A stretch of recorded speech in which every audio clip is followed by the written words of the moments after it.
En conséquence, j'invite l'honorable député de Louis-Saint-Laurent pour son droit de réplique.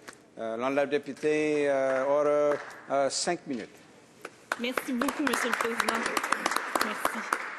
Tout d'abord, j'aimerais remercier tous ceux qui croient en ce projet de loi et qui ont exprimé leur appui. Je suis vraiment très, très fière de pouvoir compter sur l'appui d'autant de mes collègues de tous les partis.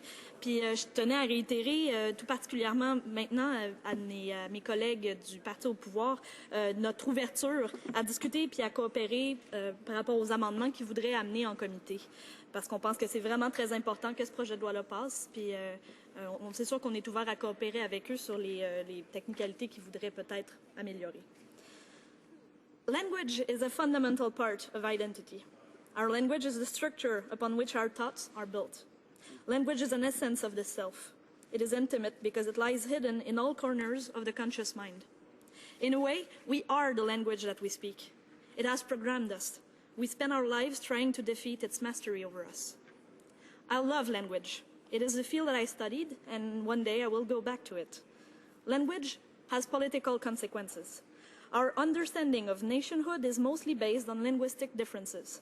Where the language changes, often with time, a border has appeared. But then, there are the wonders of the world, bilingual countries, just like Finland, Belgium, Switzerland, Tunisia, Lebanon, Morocco, or Canada. All these countries came to adopt official bilingualism because of different historical and political realities. Arab countries on the shores of the Mediterranean have French from France's former colonial empire. The Kingdom of Belgium is a country with borders defined by ancient wars of succession.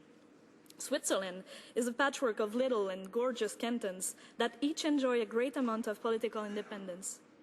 Canada is a huge chunk of land, a leftover from British imperial might that has succeeded in becoming one political entity. History quite literally shapes countries, and it shapes our lives, however detached from it we may feel. So let's talk about history a little bit. In Canada, over the last 40 years, we have come to terms with many aspects of language issues. Great amount of energy have been invested by extraordinary people to make sure that both English and French are respected in Parliament. We have come a very long way from when we were practically a uniquely English-speaking environment. A strong prejudice was one felt by French-speaking minorities scattered across the provinces that saw English as a language ruthlessly imposed by a majority. Political sensibilities in the 19th century were very different from what they are now. Canada was an imperial colonial experiment from the get-go, so naturally it carried in its very structure the will to impose. You don't need to try and imagine what this was like. Aboriginal people are still being imposed upon and treated like they are colonized. This is one thing we still have to fix. The Parliament of Canada is a bilingual institution.